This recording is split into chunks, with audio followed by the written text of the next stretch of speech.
Ever since Griffith started making films, I think the basic thing about filmmaking is editing, and you cannot get away from that. Well, in that case, I must say that should you give a speech before you know your alphabet or learn to talk? This is Erudition India Podcast, where academic wisdom and pop culture coincides. Hello and welcome to the 6th episode of EI Podcast. Today we have National Award-winning film editor Mr. Arghyakamal Mitra. Please welcome Mr. Arghyakamal Mitra. Hello, everybody. So, sir, how are you? Trying to be good. Coming to the first question, what were the significant events in your student life that helped you to decide that you will become a film editor? Well, I did not decide to be a film editor from the very beginning, but I wanted to be in films, very frankly. It was around in class 8 or 9, I think most probably 9. Around that time, I took a fancy towards this whole cinema. I was exposed to some kind of cinema through various kinds of film societies. I was not a member. My elder brother was a member of the particular film society. He had few friends who had connections with various kinds of film personalities.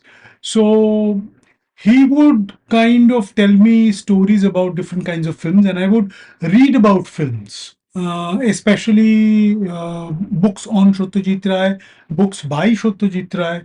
So I think that was a starting point, and I got very interested in films. Later on, much later, when I kind of had my fill of reading books, I figured out that there is one thing that I was unable to comprehend totally, or even in a very small way. That was film editing. But everywhere it was written that editing is something in films, which is very important and which is a very, I would say, a crux of the matter in cinema. So that picked me a lot, that this is something which I'm completely unable to fathom, yet it is something very important. So from then onwards, I think I took a fancy towards editing. And during your entire career, you have seen both linear as well as non-linear film editing. What inspiration can be drawn from each of these techniques? To tell you very frankly, the original celluloid is a non-linear form of editing. So I was exposed to the non-linear form of editing. Linear editing comes when you edit a video. Okay. It's not on film. Film is always non-linear. What happened was that after computerized editing came into being, video editing became non-linear from linear. Film always remained non-linear, and with the coming of computerized editing, it remained non-linear. So I was exposed to non-linear form of editing, and then I wouldn't say I had difficulty, but we kind of got used to the linear format of video editing, where we kind of figured out that you have to always edit like A, B, C, D. You cannot edit like C, D, A, B, which in films I could, but not on video in a tape format. It was kind of a freeing process in computerized editing system. My first computerized editing system was Avid, then FCP, and then there were so many other nonlinear systems which were in vogue. So one had to have a practice of all of them, because there would be different studios who would be having different kinds of software. So you get into a studio and you kind of learn from the scratch the software and you start editing. But I preferred Avid from the very beginning. But then studios started having FCP 7, that is. And this was during the year? I think I started learning Avid around 1999. 99 during that time onwards, and soon enough, I think in about a year or two after, FCP started in Kolkata, and then FCP kind of spread all over studios because it was a cheaper option than the Avid. But I enjoyed a lot, definitely. A heart-wrenching emotional question for you, sir. You have edited most number of films for Rituparno Ghosh. Kindly share us some of the magical moments that you had with him, and we all love and miss Rituda terribly. Frankly, there is no magical moment with him because he hardly used to visit the editing room. It was only during when we were working on celluloid that he would come to the editing room, but not every day. On certain appointed days, when he would say that you progress a lot, then you let me know. I'd come and I'll give my two bits. So this is the way it usually happened. What happened with him was that he would initially, I mean, my first work with him was on an advertisement film. It was done on video. So that work he kind of attended it fully, the editing. Then he gave me a telephone call on my second work and he said that, well, you can edit on your own. So why don't you do it? Why do you need me around? So just when you get over, let me know. So this is the process we kind of followed. What used to happen was that whenever any discussion would happen, he would call me over. So at home, you used to have discussions over the cuts, over the kind of structure, and then he would give me various kinds of inputs and ask me to kind of change things, and then again discuss whether the changes are working or not. He would not come to see the changes, he would believe whatever I was saying. So he had that kind of a faith in me. One thing was that he believed in having faith in people, and once he had that, he would give a full liberty and freedom to that person, and which was a very, I would say, liberating way of working also. Because normally what would happen was that directors would generally breathe down your neck, but here he is a person who would give you complete freedom to kind of put your own two bit and carry on forward the work, not necessarily toe the line of the director. Even if you are at variance with his thought process, he would accept that, provided it benefited the film. He didn't mind if I went a little away from his thought process if it benefited the film. Thank you very much for this lovely piece of information. Now we are going to get into a little bit of technicality. So, your order of preference in editing software among the current numbers, current names, I should say, Final Cut Pro, Premiere Pro, and DaVinci Resolve Studio. I guess you mean Final Cut Pro X. Yes, which Final Cut Pro X. I have never touched that. My relationship with Final Cut Pro ends with Final Cut Pro 7, the film editing and then the video editing software. I have never upgraded from 7 to X. Okay. I tried it once. I found it to be utterly frustrating. Premiere, I handled it. Well, it's fine, but I'm getting a very good hang of DaVinci Resolve Studio, and I have that, and I really like the software. In fact, recently I edited a feature film with that, which went to Cannes this year. So I'm pretty happy with that DaVinci Resolve Studio, and I plan to work on using that software a lot more. And now it's time for Curious Queries, where our listeners and viewers send in their questions to our guest. Dear Mr. Mitra, hope you are doing good. আমি অভিক, অরুণাংশু স্কুলের বন্ধু। না, আপনার editing নিয়ে আমি কোনো question করব না, কারণ সেই যোগ্যতা আমার নেই। আমি শুধু এই ভিডিওটার মাধ্যমে আপনাকে এবং এন্টার অন্তহীন ক্রিউকে থ্যাংক ইউ বলতে চাই। আমি চেন্নাই যাই বিটেক করতে 2011 to 2015, and Antaheen was the only movie that I saw for more than 250 times in those 4 years, just because আমার বাংলা শুনতে ইচ্ছে করতো। So thank you so much for working really hard on movies like Antaheen and many more. Take care. ছবিটার নাম সার্থক হয়েছে অন্তহীন। তুমিও অন্তহীনভাবে ছবি দেখে যাচ্ছ, এটা আমার কাছে আশ্চর্যের। অতবার দেখেছো মানে আর কোনো ছবি ছিল না, সেটা বুঝতে পেরেছি। কারণ শুধু ওই ছবিটা এতবার ধরে দেখা যায়, আমি কিন্তু এডিট করে অতবার দেখিনি ছবিটা, সেটা একটা বলতেই হবে।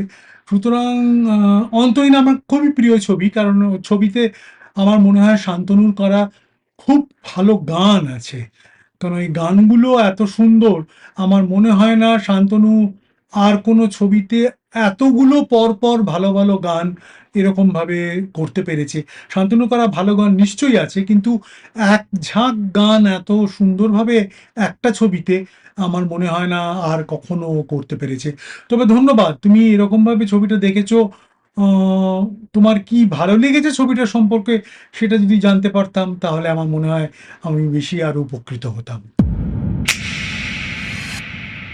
Hello, sir. This is Antariksh. I currently study in 12th grade. So I've always been curious about editing. You know, watching all those movies with a lot of VFX and editing. I've always loved those.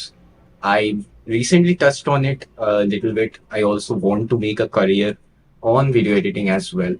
I would really be grateful if you watch those videos of mine and guide me through it. So, my question for you would be, as a really great video editor you are, that how do you set up a workflow for your edits and how do you plan it beforehand? So, if you could answer those, that would be a huge help for us aspiring editors. Thank you for answering my questions.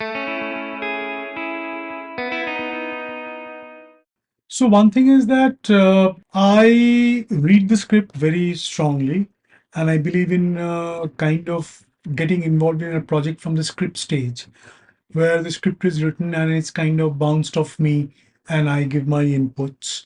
So I know that there are no surprises when the edit starts happening. I kind of fairly know the director's mind when the edit is happening. To start with, the workflow is that my assistant kind of sets up the whole thing. My assistant sorts out the footage and kind of syncs it with the sound, and then puts it in different kinds of sequences, kind of a thing, in various kinds of sequence bin, so to say. And so when I work with sequences, and I go through the script, figure out what the particular scene is like, and then I see the rushes, and then I kind of start working on it. There isn't much of a question of a rough cut in my sense.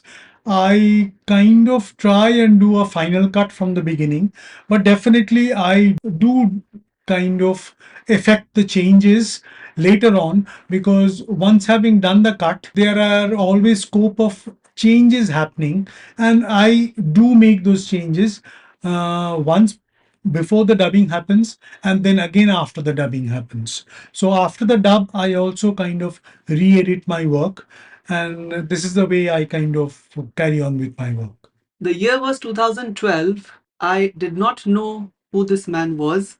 I was standing in front of Nandon. With me, there was a friend of mine, and I casually told him, "Look at that person. He is the singer from the Bengali band Bhumi, Soumitra Rai." And at that point of time, Rajuda, the friend of mine, he corrected my mistake that he is not Soumitra Rai, he is Arghyakamal Mitra, he is a film editor. That was the first indirect introduction that I received. So I have a question for you. In your knowledge, did the same mistake was made by any other person? Yes, a different way. My wife and I, we kind of went to a restaurant in South City. I think it's one of those Thai restaurants which is there. Our next table got occupied by a family, and I figured out that the gentleman in the family was constantly looking at me and was giving curious glances. So I told my wife, maybe he's kind of recognized me. The moment I said that, soon enough, the person came near me and whispered, "Are you still painting?" So soon enough, I realized what he was meaning. I said, "No, the person who used to paint died recently." And I know that because a lot of my friends tell me that you are Poritoshen take two. That is in another way. Now let's get into our next question, which is a word of suggestion for all those who are in class 12 and aspiring to become a film editor. I think it's quite a journey. If you want to be a film editor, first of all, don't be a film editor. You have a hang of music, various kinds of fine arts. By various kinds, I mean painting, music, dance, theater. Then by music, I don't just mean songs, I also mean classical music, Western and Indian both. Because unless you get a hang of all these things, it's very difficult to be a good editor, because with all this experience in your bag, you can approach editing. Without all this kind of experience, it would be difficult for you to kind of approach editing, because editing is strongly a rhythmic kind of a work. Rhythm plays a very important role in editing, and for you to kind of sharpen your skills in how what a rhythm is and how to kind of get a fathom of it, it would be interesting if you get a hang of music, if you listen to classical music, especially Western classical. And well, definitely Indian classical music is also a good thing to listen to, but I'd say that get a hang of the Western classical music first, get a hang of the paintings, of the world class paintings, Indian paintings, world paintings, Western paintings, and get into literature, get yourself steeped into literature, and all these things will help you into editing. And definitely see a lot of films. By films, I just don't mean films which are made in India, films which are made all over the world, because it's the world cinema which will definitely help you kind of understand what editing is all about. And read books on cinema, books not on cinema as well. Read a lot of literature. How are ego clashes between a film director and a film editor eventually sorted? There's hardly any ego clash with me, because I generally believe in the dictum that director is the last word. We have difference of opinion, definitely, where I put my thoughts forward. But if I find that the director is a little too stubborn in accepting my thought process, I let it be. Because at the end of the day, it's the director's vision which has to be kind of taken forward. It can't be my idea, which I can push forward stubbornly. Because at the end of the day, it's not my film, it's director's film. Coming to the next question, there is always a set of confusion among content creators, among young content creators, that when should they actually start posting their work? Should they get through a thorough learning process of editing, filming, cinematography, and among many other fields before they actually start their work? Or should they start their work and learn along the process? Well, in that case, I must say that should you give a speech before you know your alphabet or learn to talk? If the question is yes, then you can post anytime. If the answer is no, then you learn things, then you post. And why do you need to post always? Why do you have to tom about yourself? Do the work and feel nice about it first, then you post it. Posting is what? Letting people see. Do you want people to see a very frazzled edges of your work, or you want to see a very nice, well done work? So if your answer is that you want to see post a very nice, well done work, so you learn your craft first, then you post it. What is your take on cutting in this modern age of motion graphics and VFX? Well, whatever VFX, whatever modern age you want to say, you cannot get away from the fact that film needs to be cut and joined. That's the very basic thing.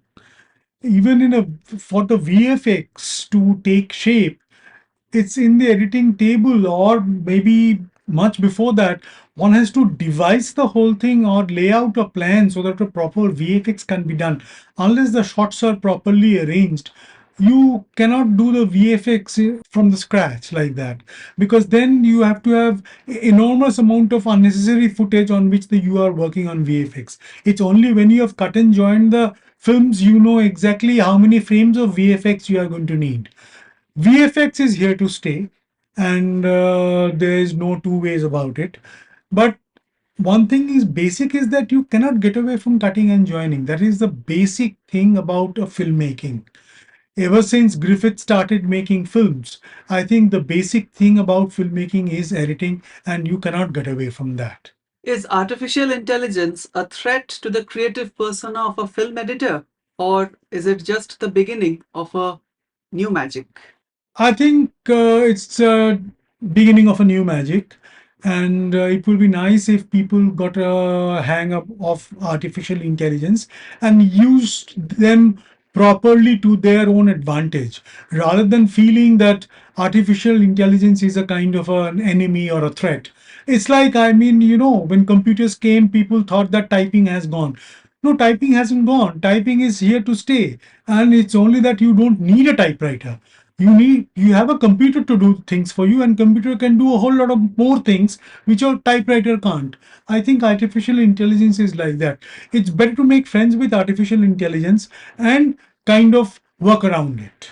Thank you very much, sir, for joining us in our Thank you. podcast. And thank you, viewers, for watching this episode. We will be back again soon in the next one.